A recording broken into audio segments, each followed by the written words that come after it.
your light under a bushel. Let it shine. What is the light? What is the bushel?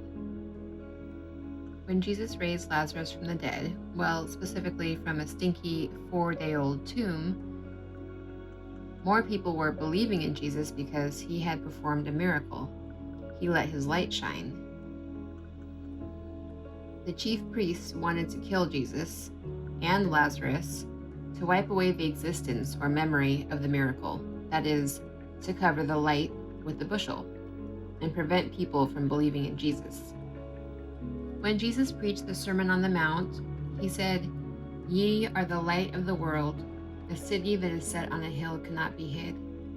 Neither do men light a candle and put it under a bushel, but on a candlestick, and it giveth light unto all that are in the house. Let your light so shine before men, that they may see your good works and glorify your Father who is in heaven." Society focuses on let your light shine, but often forgets that the purpose of letting your light shine is that the people can see your good works and glorify God in heaven. Glorify He who is love. So don't let your light shine by sassing others, by getting revenge, by making lots of money, by being idolatrous about your looks or your wealth or your power.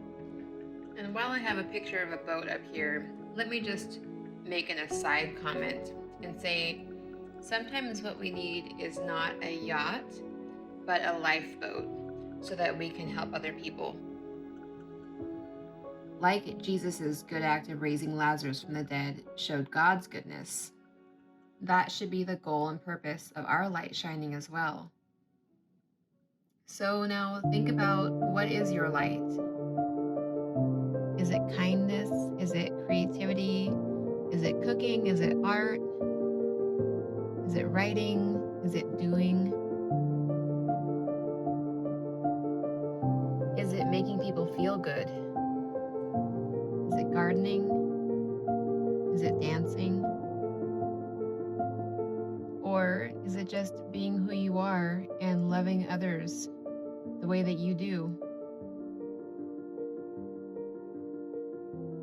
Now think about those things and just ask yourself if those things are being done so that others can see your good works for the glory of God. And sometimes, if they're not, it just takes a little bit of tweaking. Maybe you're doing good things, but nobody knows that the reason that you are who you are and how you are is because of your relationship with God, your Christianity. And maybe you just need to speak about your Christianity so that they know that that is part of the recipe that makes you you. Or maybe, like what society teaches, your light shining has been to put others down and make yourself feel more important. And everyone around you, all of your friends say, "Good for you, let your light shine. You be you and don't let anyone stop you or tell you what to do." But what if that you that they're talking about when they say you be you is someone who's not kind, or not giving, or not forgiving, or not generous? What if you being you and you letting your light shine is just society's way of telling you to take whatever makes you feel good and amplify that to burn brighter? Not everything burning brighter is better. If it's a God light that's burning brighter, that's better. And not trying to be dramatic, but to be real, a Satan light burning brighter is not better. So identify what kind of light is burning within you. And if it's a good light, turn that notch up, make it brighter. But clue people in to let them know where that light shines from, that it's not all yours, that it comes from God as well. You don't always have to bring up the topic of God when you're letting your good light shine. But it's a good way to spread the word, because if people think that you're doing it just because you're a good person, that doesn't bring them any closer to God. But if you know that a component of your light is God, and you tell them that, then they might want a piece of that ingredient as well. And if you realize that the light that's been burning in you is not godly, is not Christian, is not kind, then first of all, question those around you who've been telling you to turn it up. What are their beliefs? Are they Christian? Are they helping you walk in Christianity? Secondly, turn that baby off, blow that candle out,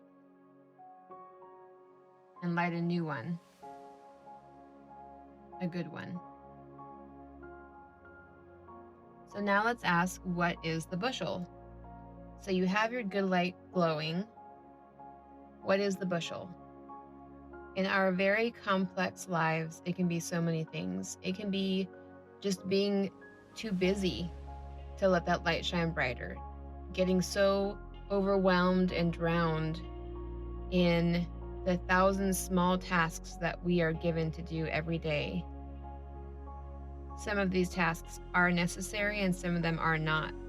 So see what things you can push off the table, push aside to make room to focus on your light and to make energy to let your light grow. A bushel can be other people telling you to be quiet. A bushel can be your own embarrassment or perceived embarrassment if you let that light shine and let others see it. A bushel can be perfectionism, where you never let your light shine. You never take that painting and put it out where people can see it. You never play that song that you made up for others to hear because it's not perfect yet. So you need to hold on to it. You need to perfect this centimeter of the color palette on your painting. You need to work on this one chord in the song that you wrote because it doesn't sound perfect. So what happens in this finite, short life that we have to live? Our time here on earth is counting down. It's limited. So how many good, God-glorifying works are catching dust in the attic? How many songs were not played?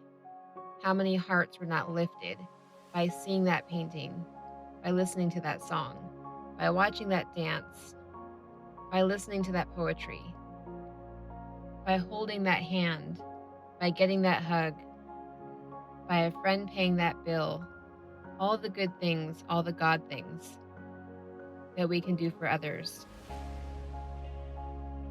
Prioritize those things. Don't let the perfect be the enemy of the good. Sometimes the bushel is our own lack of ability to see our own light, to see our light. Our bushel can be our self-doubt. We don't think we have a light that's shining. We don't acknowledge it. We don't appreciate it. We don't see how beautiful it is. Our blindness to our light dampens not only us, but also our ability to see how beautiful God is.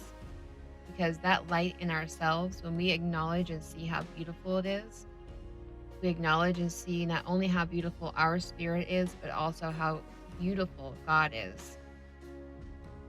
How beautiful the Holy Spirit is inside of us. So if you don't see your light, then start looking for it. Take some time to be quiet, to be still, noticing the good and beautiful things about you and your spirit. And a lot of times, if not most times, that comes out best when we're doing things for other people. We're seeing our light shed on other people. A lot of times, the reflection of the light shown on others, is how we can see our own light, the value of our own light, and the definition of our own light better than if we were staring in a mirror or just writing a journal about ourselves. We are the light of the world. Think of what a beautiful world it would be if all Christians let their light shine and shine brightly to show good works in the glory of God. Think how that would affect others, affect the whole world. Think what a difference that would make.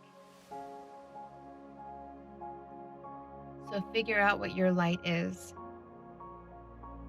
Turn it up. Figure out what your bushels are, or who your bushels are, or why your bushels are. And lift them up. Take them off. And let your good and beautiful works glorify God. Glorify He who is love.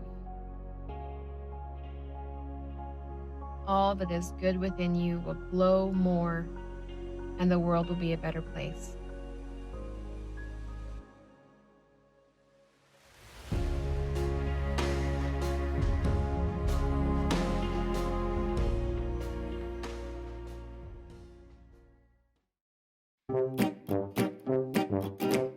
Maybe we're really good at something. We have a talent for it. We have a passion for it. But when we do that thing,